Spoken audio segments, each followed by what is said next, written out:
नमस्कार दोस्तों, आप सभी लोगों का आपके अपने YouTube channel science with education पर बहुत बहुत स्वागत और अभिनंदन करता हूं। आशा करते हैं आप सभी लोग स्वस्थ होंगे, मस्त होंगे और अपनी तैयारी को निरंतर पूरे जोश के साथ अपनी तैयारी बनाए रखे होंगे। पिछली क्लास में हम लोग पढ़ रहे थे ज्वार के बारे में, जिसमें ज्वार की परिभाषा और ज्वार के प्रकार के बारे में पढ़े थे, जिसमें दीर्घ ज्वार, लघु ज्वार के बारे में हम लोग पढ़े थे और समझे थे। आज की क्लास में हम लोग पढ़ेंगे लवणता के बारे में, महासागर की लवणता। तो बिना किसी देरी के हेडिंग डालिए, महासागर की लवणता।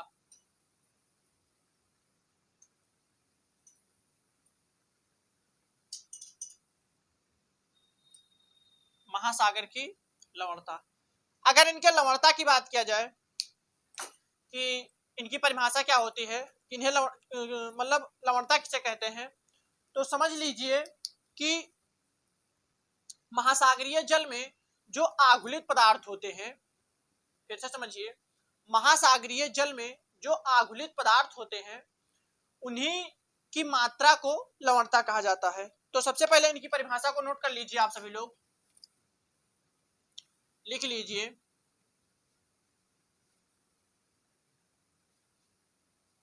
महासागरीय जल की, महासागरीय जल में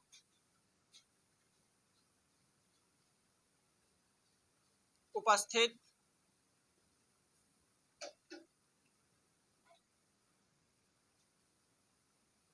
महासागरीय जल में उपस्थित आघुलित पदार्थ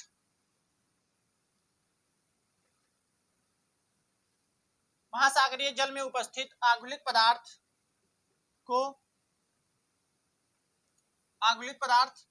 की मात्रा को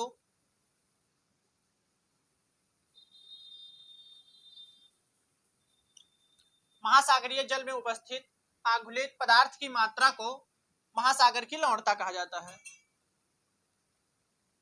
महासागर की लवणता कहा जाता है।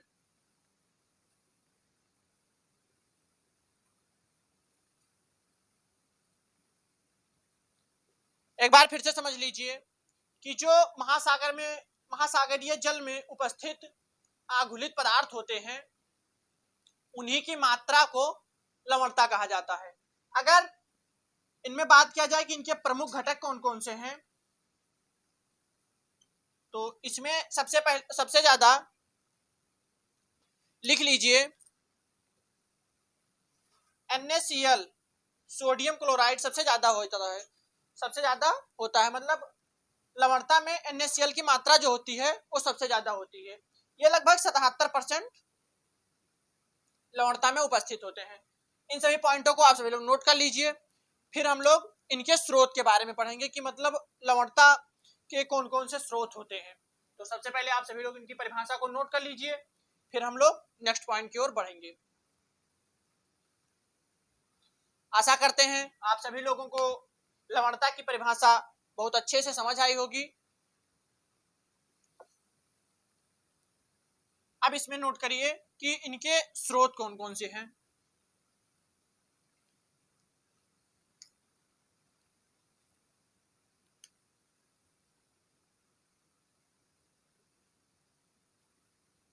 अगर इनके स्रोत की बात किया जाए तो सबसे पहले समझ लीजिए कि चट्टानों के खनिज जो होते हैं, मतलब चट्टानों के खनिज जो होते हैं वो लवणता को बढ़ा देते हैं। तो इसमें पहला पॉइंट नोट कर लीजिए कि चट्टानों के जो खनिज होते हैं, खनिज पदार्थ, चट्टानों के खनिज जो होते हैं वो लवणता को बढ़ा देते हैं। लवणता को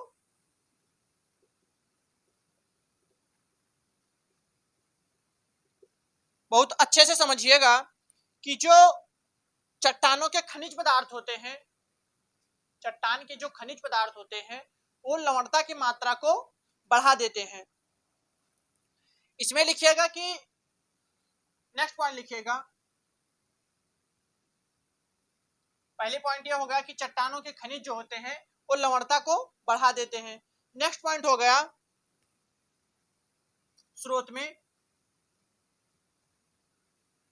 नदियों के अवसादों का जमाव होना। नदियों के अवसादों का जमाव होना भी इनका स्रोत माना जाता है। ये पॉइंट आप सभी लोग नोट कर लीजिए, फिर हम लोग स्रोत में ही नेक्स्ट पॉइंट की ओर चलेंगे और समझते हुए आगे बढ़ेंगे। एक बार फिर से समझ लीजिए कि महासागर की लवणता के जो स्रोत होते हैं, इनमें पहला समझिए कि चट्टानों के जो खनिज होते हैं वो लवणता को बढ़ा देते हैं, और नदियों के अवसादों का जमाव होना भी लवणता का स्रोत माना जाता है। यहां से क्वेश्चन आते हैं कि मतलब पूछ लिया जाएगा कि लवणता के प्रमुख स्रोत किन किन को माना जाता है। आपको 4 ऑप्शन दे दिया जाएगा और उसमें से आपका एक ऑप्शन सही रहेगा, बाकी 3 गलत रहेगा। आपको सही आंसर का पता लगाना रहेगा। तो इनको आप सभी लोग नोट कर लीजिए, फिर हम लोग नेक्स्ट पॉइंट की ओर बढ़ेंगे।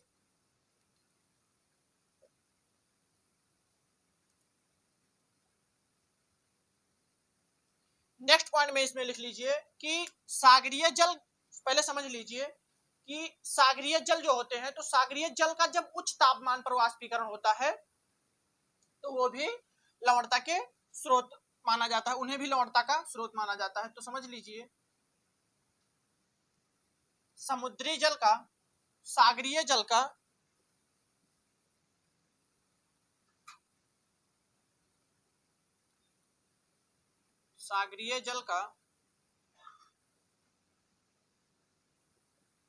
उच्च ताप पर वाष्पीकरण होना।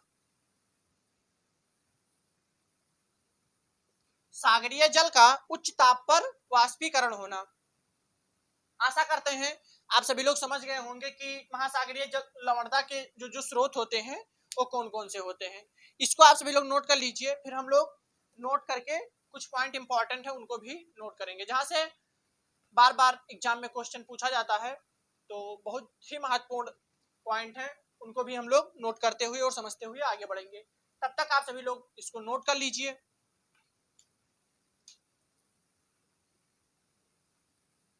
अब नोट करके लिख लीजिए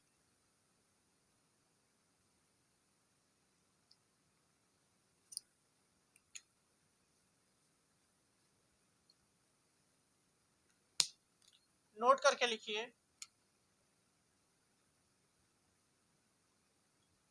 सबसे पहले समझ लीजिए कि वर्षा जो होती है वो लवणता को कम कर देती है। वर्षा के जल जो होते हैं वो लवणता को कम कर देते हैं। तो नोट में पहला पॉइंट यहां से लिख लीजिए कि वर्षा जल लवणता को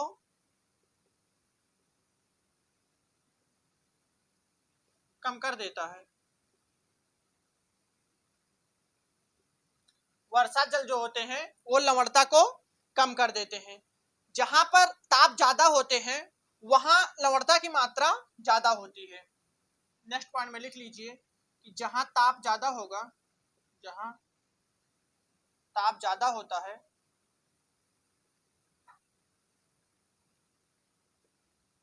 जिस स्थान पर ताप ज्यादा होता है वहां पर लवणता की मात्रा भी ज्यादा होती है। जहां ताप ज्यादा होते हैं वहां लवणता की मात्रा ज्यादा होती है।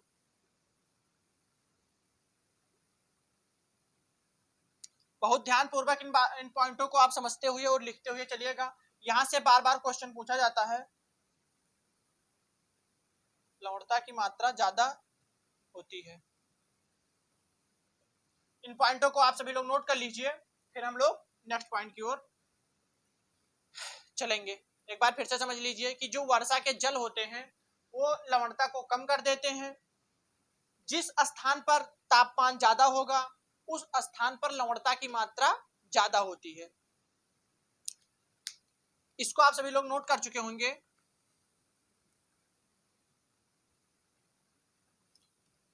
उत्तरी गोलार्ध में लवणता की मात्रा ज्यादा होती है दक्षिणी गोलार्ध के अपेक्षा में। तो एक पॉइंट यहां भी नोट कर लीजिए कि उत्तरी गोलार्ध में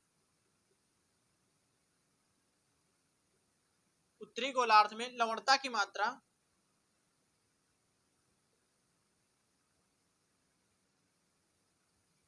मात्रा ज्यादा होती है।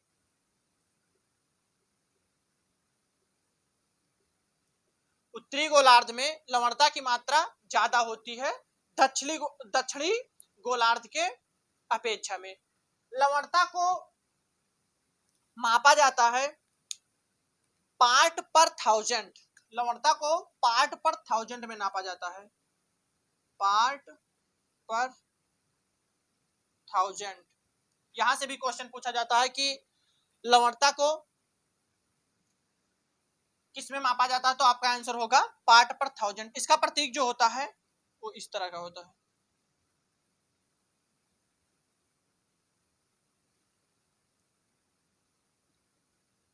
यहां से भी क्वेश्चन पूछा जाता है, तो इसमें समझ जाइए कि उत्तरी गोलार्ध में लवणता की मात्रा ज्यादा होती है दक्षिणी गोलार्ध की अपेक्षा।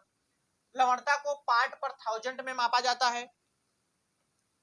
अब अगर बात किया जाए तो विभिन्न सागरों की जो औसत लवणता होती है वो लगभग, लिख लीजिए यहाँ, इसको आप सभी लोग नोट कर लीजिए, फिर हम लोग इसको मिटाकर फिर नेक्स्ट पॉइंट में लिखेंगे। विभिन्न सागरों की जो लवणता होती है, लवणता की औसत जो होती है, वहां से भी क्वेश्चन पूछा जाता है, तो उस पॉइंट को भी आप सभी लोग नोट कर लीजिए, लिख लीजिए।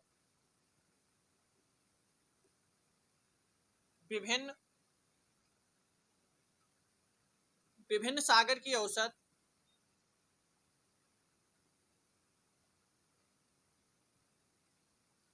विभिन्न सागर की औसत लवणता जो होती है वो 33 पार्ट पर थाउजेंड से 37 पार्ट पर थाउजेंड होती है।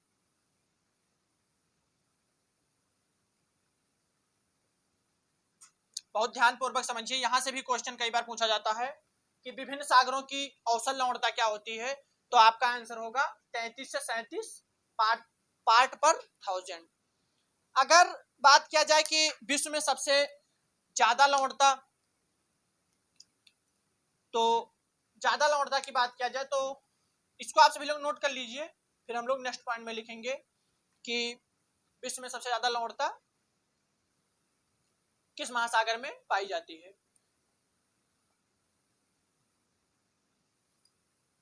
आशा करते हैं इसको आप सभी लोग नोट कर चुके होंगे, आप समझ लीजिए। यहाँ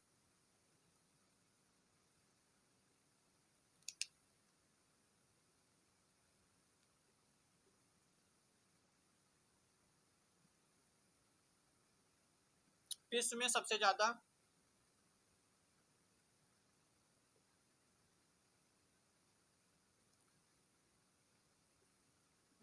ज्यादा लवणता टर्की के वान झील में पाई जाती है, टर्की के वान झील में।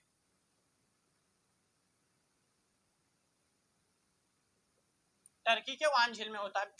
मतलब विश्व का सबसे, अगर आपसे क्वेश्चन पूछा जाता है कि विश्व में सबसे ज्यादा लवणता किस महासागर में पाया जाता है, तो आपका आंसर होगा टर्की के वान झील में। यहां लगभग 238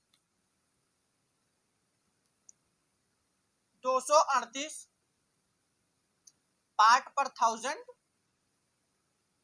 लवणता पाई जाती है। और यहां पर मृत सागर की लवणता भी कई बार पूछा जाता है एग्जाम में, तो इसको भी नोट कर लीजिए।